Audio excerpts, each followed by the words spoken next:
Welcome to week 5 here at PSHS 6240 here at George Washington University.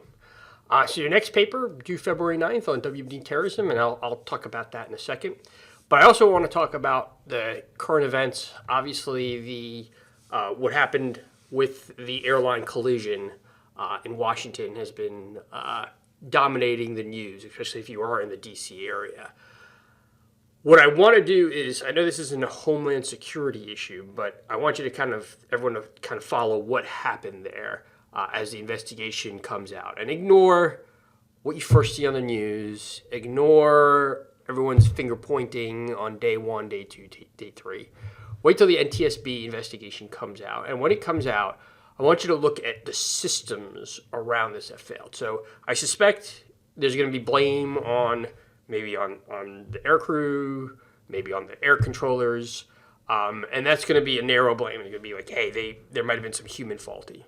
But then start looking at the outer layers. Why were people less trained, or why were there not enough air traffic controllers to manage the system or manage the airspace around DC? What were the reasons behind that?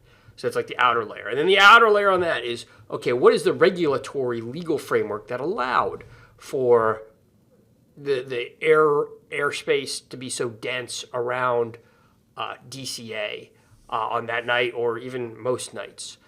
So look at it, just like any disaster. There's always someone, maybe there's a human factor, maybe there's a mechanical failure. That's usually the narrow. But then you ask, okay, why was an airplane allowed, if it had a mechanical failure, to not have the inspections and everything?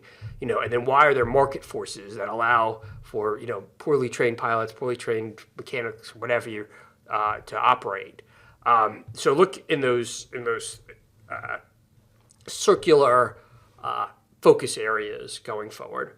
And then also just say, again, civil aviation and our civil aviation system is one of the great human achievements going forward. Whether it's and the fact that this is the first incident in the United States in 15, 16 years, even overseas accidents are rare.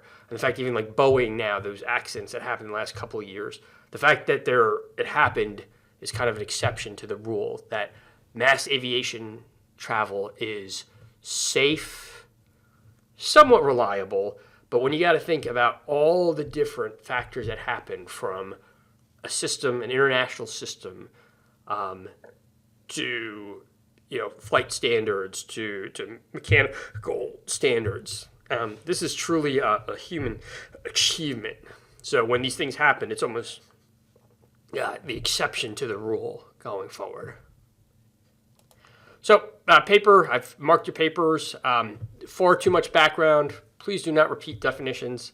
I got what happened at all these incidents. I know what the definitions of terrorism. Get to your analysis. That's the one thing I probably noted on some of the papers. For the one person that did Capitol Hill, and I'll just make this note to everybody, explain why there's no terrorism charges. Obviously, many or all of those people have been released, so it's not an issue anymore. But at the time, there was a debate whether to actually charge them with a federal statute of terrorism. None of them were charged. Why? So if you're going to say Capitol Hill is terrorism, you got to explain why there was no legal basis for that. And then finally, passive voice. Everyone thinks they know what passive voice is. I don't think everyone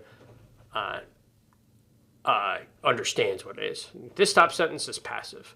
The ball, object, verb, subject, right? It's backwards. In order for the sentence to be active, it has to be subject, verb, direct object.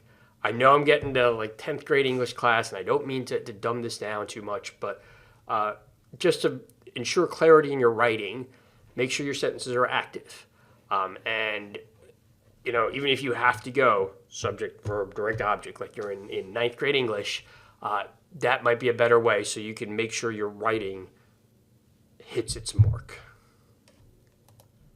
So review of week 4, terrorism adaptation. Will ISIS be successful? It was successful. It wasn't successful. It's coming back.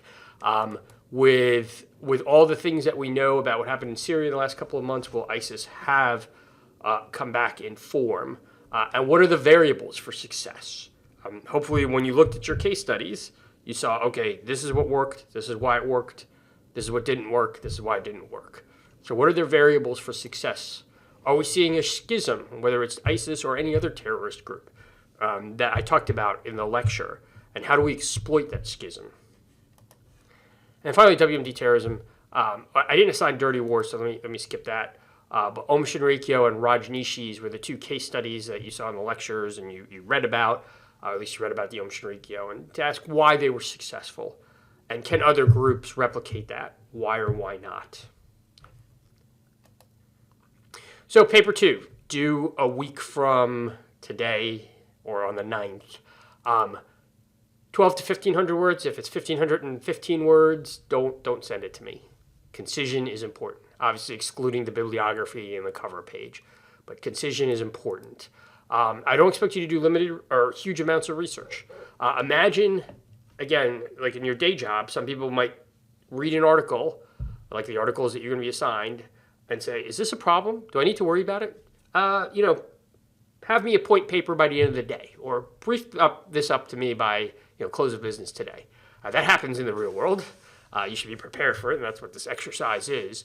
But that's what happens a lot, and you have to go through credible sources, get an answer, and get it to your boss sooner, and explain all the variables.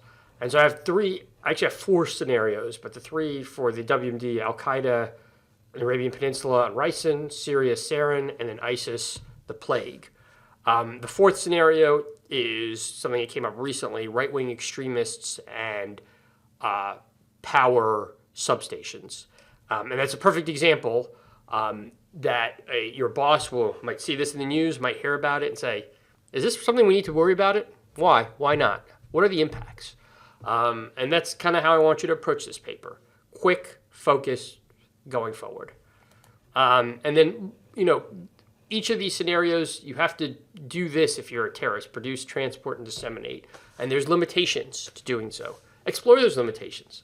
Maybe that's the scenario is unlikely because of those handicaps that I just mentioned here. So, again, I'm looking for a quick, focused paper.